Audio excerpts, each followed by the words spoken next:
hi there. I'm just reading a report on eelgrass and rockweed.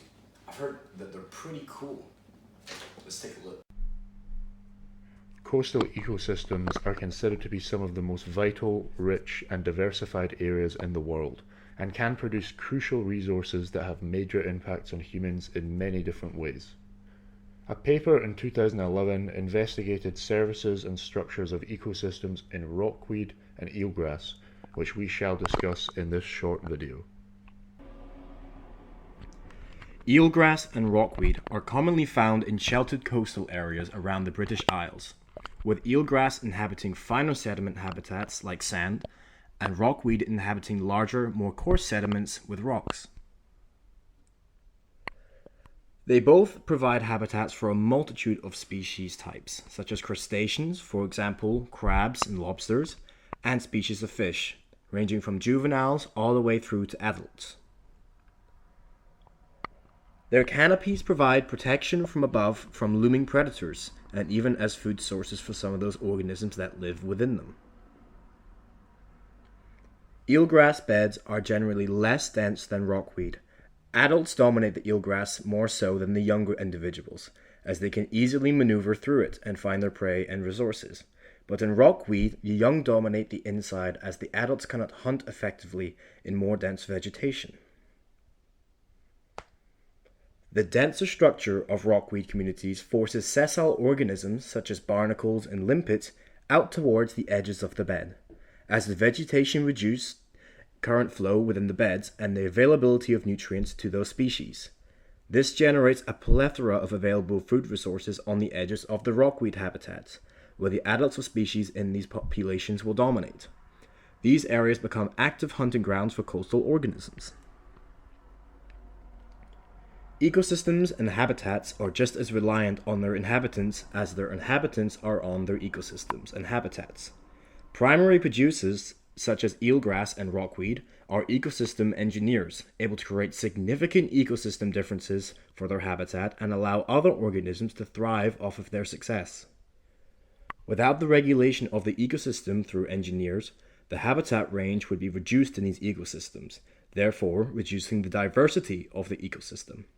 This would impact commercial food fisheries, such as lobsters and other organisms inhabiting the local food web. Different habitats provide different ecosystem services. These indirectly and directly are very important for humans, economically and through biodiversity. Eelgrass and rockweed beds are both incredibly diverse and provide a variety of ecosystem services.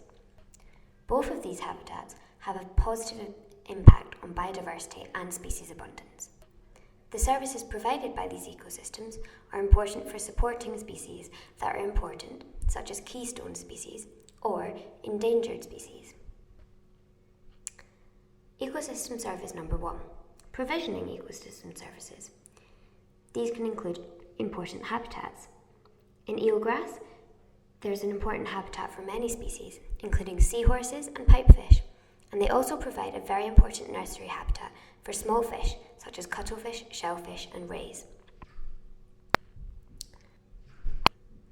Rockweed is a really important habitat for periwinkles, crabs, eels, limpets, and sand fleas. In terms of regulating ecosystem services, carbon retention is really important in eelgrass and rockweed. The amount of carbon retention is really important to consider in the face of tackling climate change. Differences between the community structure in these two habitats means that there are different species abundances, different species assemblages, and different ecosystem services provided. In eelgrass, nitrogen content is important for the growth of plant biomass. However, in rockweed, there is 8 times the biomass and 14 times the carbon and nitrogen retention, which is incredibly important for marine macrophytes that use this for their growth. And finally, of course, there's cultural enjoyment of the ecosystem. Human relaxation and enjoyment of the natural environment is incredibly important. The services provided depend on the composition of the community, and so we can see that if there are changes to the community structure, this can have a detrimental impact on ecosystem services. According to the results of this study, the inside of the beds of both rockweed and eelgrass show greater canopy cover, height, and shoot density. However, rockweed is found to have 8 times more biomass per unit area than eelgrass, what explains that much higher carbon storage and nitrogen retention that happens in rockweed's beds. Regarding species richness, both habitats are found to be quite diverse, having been identified 33 and 23 diurnal species in rockweed and eelgrass, respectively. Such species richness is greater along the edge. In rockweed, in particular, epiphytes and sessile benthic species are significantly more abundant in the edges.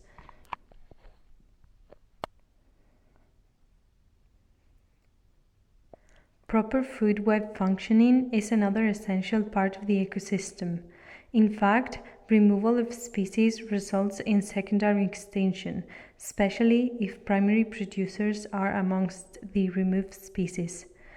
Only a removal of 25% of the species in rockweed and 40% of the species in eelgrass was needed for a collapse in the whole food web.